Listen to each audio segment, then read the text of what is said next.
Gold, trusted gold buyers. మీరు తాకట్టు పెట్టిన బంగారాన్ని విడిపించి ఈ రోజు ఉన్న మార్కెట్ ధరకు కొనబడను. నమస్కారం గురుగారు. ఓం శ్రీ మహాగణాధిపతయే నమః. గురుగారు, ఇది ప్రతినిత్యం ఎవరో ఒకరి ఇంట్లో ఫేస్ చేసే సమస్య. ఎవరో ఒకరు కాదు, చాలా మంది ఇళ్లలో ఫేస్ చేస్తుంటాం. సంపాదిస్తుంటారు కానీ వచ్చిన సంపాదన నిలవదు. అవసరానికి ధనం అనేది వాళ్ళ చేతికి అందదు. ఇలా ఆర్థిక పరంగా చాలా రకాల ఇబ్బంది పడుతుంటారు. ఎంత వస్తే అంత ఖర్చు అవుతుంది కానీ మాకంటూ మేము ఏమి సేవ్ చేసుకోలేకపోతున్నాము, అక్కడికక్కడికే అయిపోతుంది అనేటట్టుగా చూస్తుంటాం చాలా కుటుంబాల్లో. అలా కాకుండా సంపద వృద్ధి చెందాలంటే, వచ్చిన ధనం మన ఖర్చులకు పోను కొంత సేవ్ చేసుకోవాలి అని అంటే ఏదైనా మంచి పరిహారం కానీ పూజా విధానం కానీ ఏదైనా ఉందంటారా? తప్పకుండా అమ్మా. నేను మీరు అడిగిన విషయం చెప్పే ముందు మహాభారతంలో చిన్న విషయం చెప్తా. ఓకే, చెప్పిన తర్వాత నేను ఇందులోకి వస్తా. అప్పుడు మీరు అడిగిన దానికి నేను చెప్పిన దానికి సమాధానం సరైందో లేదో మీరు ఒకసారి. మనము నిత్యం భగవంతుడితో ఉంటూ ఉంటాం, భగవంతుడిని ఆరాధిస్తూ ఉంటాం, కానీ మన దగ్గర వచ్చేటువంటి డబ్బు మాత్రం నిలవదు.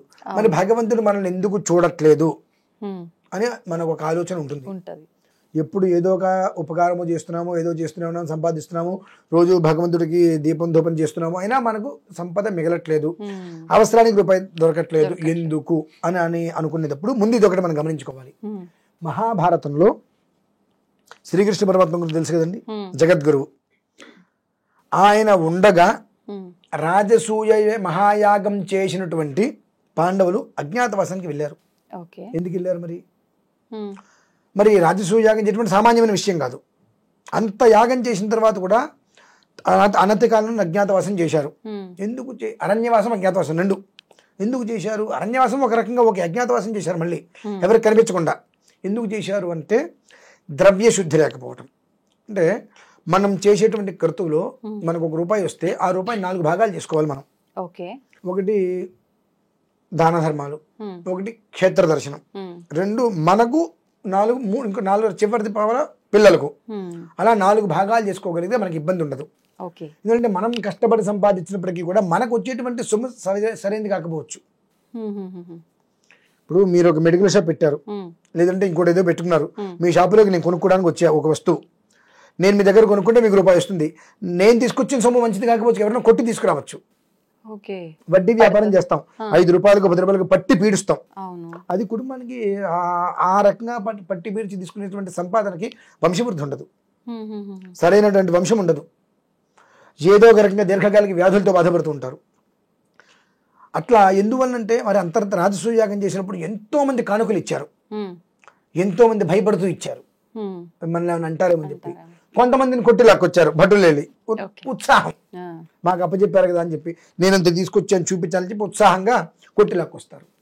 ఈ డబ్బంతా చేరేటప్పటికి రక్తపు కూడా అయిపోయింది అదంతా, ద్రవ్య శుద్ధి లేకపోవటం ఒకటి. 2 నవద్వారపురి అంటే తెలుసా అండి? కృష్ణుడు ద్వారకలో కృష్ణుడు లేకపోవటం. నవద్వారపురి అంటే మన శరీరం, నవరంధ్రాలు ఉంటాయి కదా, నవద్వారపురి అంటే మన శరీరం. శ్రీకృష్ణ అప్పుడు ఊరిలో పక్కన ఉన్నాడు, కానీ జోదం ఆడటానికి పిలిచినప్పుడు కృష్ణుడిని ఆడమంటావా వద్దా అని అడగలేదు. నా పక్కన కృష్ణుడు ఉన్నాడుగా చూసుకుంటాను అనుకున్నాడు, నా పక్కన కృష్ణుడు ఉన్నాడు కదా చూసుకుంటాడులే అని అనుకున్నాడు. కానీ లోపల కృష్ణుడు కనుక ఉండి అడగలేకపోయావుగా నువ్వు.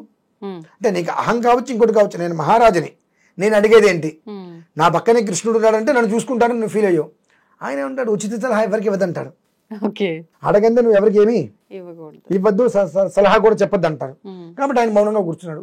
ఈ నవద్వారపురిలో కృష్ణుడిని పెట్టుకోరా కనుక ఆయన ఓడిపోయాడు.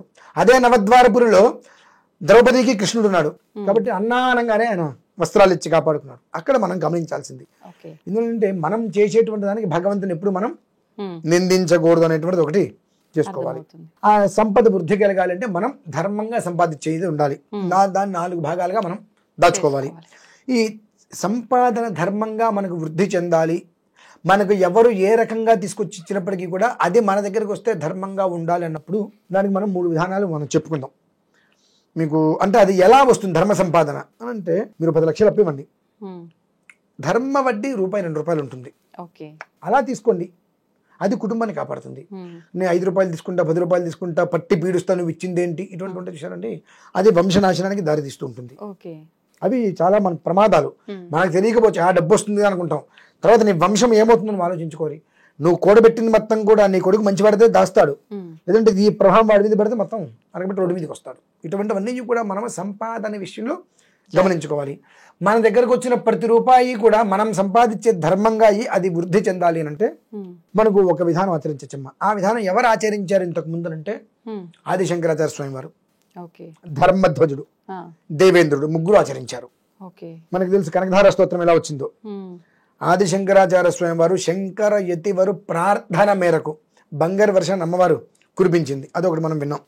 అలాగే దేవి పరుడో ధర్మధ్వజుడు అని ఆయన మహారాజు చక్రవర్తి, తిరుగులేదు, ఆయనకి సంతానం లేదు పాప. ఆయనకి నాకు నువ్వు తప్ప ఎవరు లేరని చెప్పి ఆవిడ గాలు పట్టుకున్నారు, అమ్మవారి గారు చక్ర సంతానాన్ని ఇచ్చింది. తర్వాత ఇంద్రుడి దగ్గర కల్పవృక్షం ఉంది, కానీ ఇంద్రుడికి దిక్కులేని స్థితి వచ్చింది. ఒకసారి ఏం చేయాలి తెలియక ఇంద్రుడు దేవి యాగం చేశారు. ఆ దేవీ యాగము చేసినటువంటి ఇంద్రునికి అనేక విధములుగా అక్షయమైన సంపద అమ్మవారి ఇచ్చింది.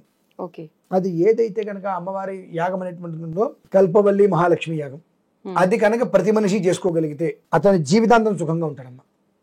చాలా యోగం అది, ఎంతో అత్యద్భుతమైన యోగం ఉండాలి. చేసుకునే రాత కూడా మనకు ఉండాలి. నేను చేసుకుంటా అంటే వదు, ఆ రాత మనకి ఇక్కడ రాసి ఉండాలి. రాసి ఉంటే మాత్రమే మనం చేసుకోగలుగుతాం. ఇళ్లల్లో కూడదు, ఇళ్లల్లో కూడదు. ఏదన్నా ఒక ఆలయం, ఒక క్షేత్రం, తీర్థము క్షేత్రము కలిసిన ప్రదేశం ఏదైనా ఉందంటే అక్కడికి వెళ్ళి నువ్వు చేసుకోగలిగితే అది నీ కుటుంబానికి 1000 రెట్లుగా వృద్ధి చూపిస్తుంది. కల్పవల్లి మహాలక్ష్మి యాగం సుమారుగా దానికి మనకు 24 రకాల సుగంధ పరిమళ ద్రవ్యాలతో హోమం. అది ఇది 1, 2 కాదు, సుగంధ పరిమళ ద్రవ్యాలు 24. మరి అంతటి సుగంధ పరిమళ ద్రవ్యాలు 24 రకాల ద్రవ్యాల్ని మనం హోమం చేసిన తర్వాత ఆ అమ్మవారు ఏ స్థాయిలో మనకి ఇవ్వాలండి? కోరని వాడు పాపాత్ముడు, కోరని వాడు పాపాత్ముడు. కొంగు బట్టి కోరేవా, కోరిక ధర్మయుక్తమై ఉండాలి. తల్లి నేను కష్టపడుతున్నా, సంపాదిస్తున్నా, నా కుటుంబానికి ఒక నీడను ప్రసాదించు తల్లిని అడుగు, ఆవిడ నీకు ఇచ్చేస్తుంది. అంటే అడిగేది ధర్మంగా ఉండాలి. ఆ అడిగేది నువ్వు ధర్మంగా ఉందా, నువ్వు చేసే ప్రతి దాంట్లో నీకు ధర్మయుక్తమైన సంపాదన నీకు వస్తుంది. అదేమవుతుంది, ధర్మయుక్తమైన సంపాదన వృద్ధి చెందుతూ ఉంటుంది. శుక్లపక్షంలో చంద్రుడు ఎలా వస్తాడు రోజు రోజుకి, పౌర్ణమి వరకు కూడా ఆ రకంగా వృద్ధి చెందుతూ ఉంటుంది. ఆ వృద్ధి అనేటువంటిది అనేక రకాలుగా మీకు యోగాన్ని ఇస్తుంది కదా. అంటే మీకు కంటి నిండా నిద్ర, కంటి నిండా నిద్ర, కడుపు నిండా భోజనం, చేతి నిండా పని అనేటువంటి ధర్మంగా అమ్మవారు కల్పిస్తుంది. అంటే ఈ హోమం చేస్తే పైనుంచి మూటలు పడేది, అది అబద్ధమైన మాట. కళ్ళు మూసుకుని వెళ్తుంటే మూట పడింది, తీయంగానే మనకు దొరికిందనే అబద్ధమాట. ఆ మార్గాన్ని మాత్రం ముళ్ళు, స్పీడ్ బ్రేకర్లు కానీ, ముళ్ళు కానీ, కంటకాలు కానీ ఏమీ లేకుండా సుగమం ఏం చేస్తుంది అమ్మవారు. చేసినప్పుడు ఆ మార్గంలో మామూలుగా 10 నెలలు పట్టేటువంటిది 10 రోజులు వెళ్ళగలుగుతావు. ఈ 10 నెలల సమయంలో నువ్వు ఈ 10 రోజుల్లో వెళ్తే 10 నెలల పాటు సంపాదించుకోవచ్చుగలుగుతావు. ఆ ఒక మార్గాన్ని అమ్మవారిస్తుంది. ఆ కల్పవల్లి మహాలక్ష్మి యాగం అనేటువంటిది చాలా విశేషమైందమ్మా. రేపు 17వ తారీఖు పౌర్ణమి గ్రహణం రోజు నాడు, ఆ రోజు నాడే ఇది చేసుకోవడం చాలా విశేషం. ఆ రోజు నాడు ఎక్కడైనా సరే ఆలయం ఉంది, కాస్త శివాలయం చాలా కాస్త పాతది అనుకుంటే ఆలయంలో చేసుకోవడం అనేటువంటిది చాలా విశేషం. ఇందాక మనం ఒక ఆలయం గురించి చెప్పుకున్నాం మనం, పెద్దగల్లేపల్లి అని చెప్పి. ఆ రోజు నాడు అదే పెద్దగల్లేపల్లి అదే యాగం చేస్తున్నానండి. ఆ యాగానికి అక్కడికి వెళ్ళి ఆ యాగం పూర్తయిన తర్వాత అదే సమయంలో చంద్రగ్రహణానికి కూడా అక్కడే ఉండి ఆ చంద్రగ్రహణంలో వచ్చిన వాళ్ళందరూ కూడా మంత్రోపదేశం చేసి నేను అక్కడి నుంచి బయటకు వస్తున్నాను. ఎందుకంటే ఈ అన్ని కూడా కలిసి వచ్చినటువంటి అద్భుతమైనటువంటి యోగ సమయం. దక్షిణ కాశీ శ్మశానం పక్కనే ఉంది. శివుడికి ఎదురుగుండా ఆగ్నేయంలో శ్మశానం ఉంది. రుద్రభూమి అని అన్నాయి దాకా. రుద్రభూమి అంటే శ్మశానం. ఆ శ్మశానం ఎదురుగుండా కృష్ణ, ఇటు ఎదురుగుండానేమో 12 జ్యోతిర్లింగాలు, ఇటు పక్కకు వస్తేనేమో నవగ్రహాలు, ఆంజనేయ స్వామి వారు, ఇలా అన్ని కూడా ఆయనకి పరిసరాల్లో ఉన్నాయి. పెద్ద వృక్షం ఉంది, అశ్వత్థ వృక్షం, బ్రహ్మచిత్రం కలిగిన శివలింగం, 14 అడుగుల పాము దానికి కాపలాగా ఉంటుంది ఆలయానికి. ఆ ఆలయంలోనే ఆ రోజు నాడు నేను విశేషంగా అక్కడికి వెళ్ళి 24 రకాల ద్రవ్యాలతో ఉదయం నుంచి సాయంత్రం వరకు కూడా ఎవరైతే అందులో పాల్గొనడానికి వస్తున్నారో వారందరూ స్వహస్తాలతో హోమం చేస్తున్నాం. మొదటిసారి ఇంతవరకు ఎప్పుడు నేను చేయించలేదమ్మా, ఎవరి చేత నేను హోమాలు చేయించను. సామూహికం కాదు మళ్ళీ, ఇది ఒక ప్రత్యేకమైనటువంటి పర్వదినం. ఆ పర్వదినం అనేటువంటిది ఎప్పుడో అనుకోకుండా అలా కుట్టట్టు వస్తుంటుంది, లేదంటే రాదది. ఆ పర్వదినం రోజు నాడు అక్కడికి వచ్చేటువంటి వాళ్ళ చేత వాళ్ళ స్వహస్తాలతో ఆ రోజు నేను హోమం చేస్తున్నాను అక్కడ. కాబట్టి ఎవరైనా సరే ఆ పరిసరాల్లో శివాలయం ఉంది అనుకుంటే ఖచ్చితంగా ఆ గుళ్ళో కల్పవల్లి మహాలక్ష్మి హోమాన్ని చేయించుకోవచ్చు. ఎవరైనా కనుక వాళ్ళ దేవాలయంలో చేయించుకుంటాను అనుకుంటే వాళ్ళకి ఏ ద్రవ్యాలు కావాలో లిస్టు కూడా మనం వాట్సాప్లో వాళ్ళకి మనం పంపించచ్చండి.